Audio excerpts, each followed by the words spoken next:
I want to ask you how your campaign's going. How are you feeling with the campaign? Let's centre on the campaign because there's quite a bit to talk about with that.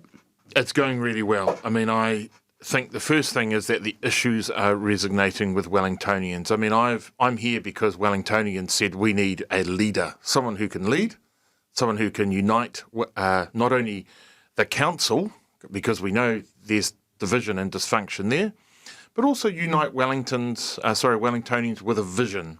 I mean, my vision is about restoring the mana of Wellington as the capital city. We're the only capital city in Aotearoa, New Zealand, but we haven't been showing our true talents there, and I think we could do better.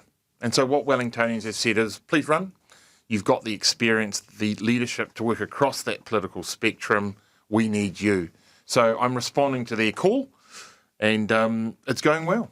Tuesday, we had Tori Whanau on the show, and she accused you of bending the rules when it came to your hoardings, and that's been a lot of talk about that lately. What's your response?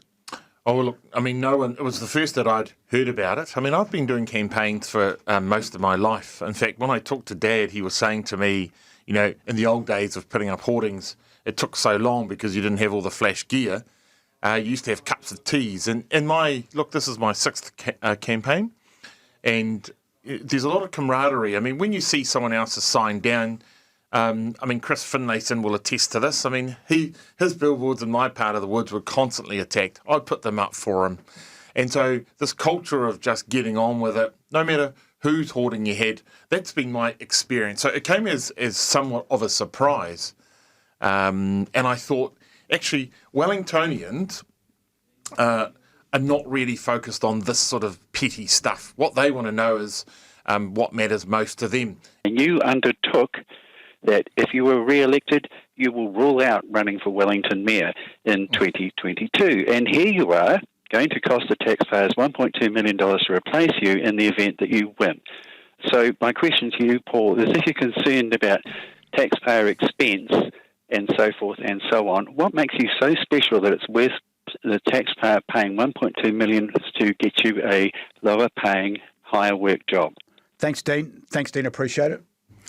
Well, I mean, I hope you're not a top party member because that came from Jeff Simmons word for word.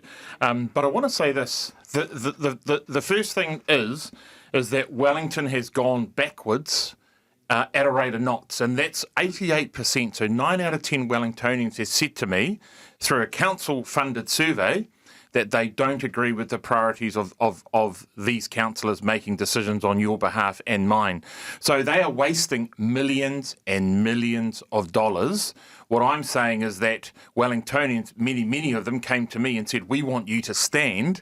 And actually, the 1.2 million is a small proportion of that because Wellington City does not pay for the whole bill. So it's probably, $100,000, if that. But look, ultimately, Dean, voters will decide. They know who can lead Wellington and reset it. I have a vision about restoring the mana, the prestige of Wellington as the capital.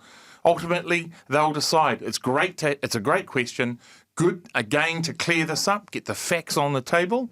But don't forget, I don't need a $10,000 course in Queenstown. I don't need a $75,000 report from Peter Winder to tell me how to govern a city.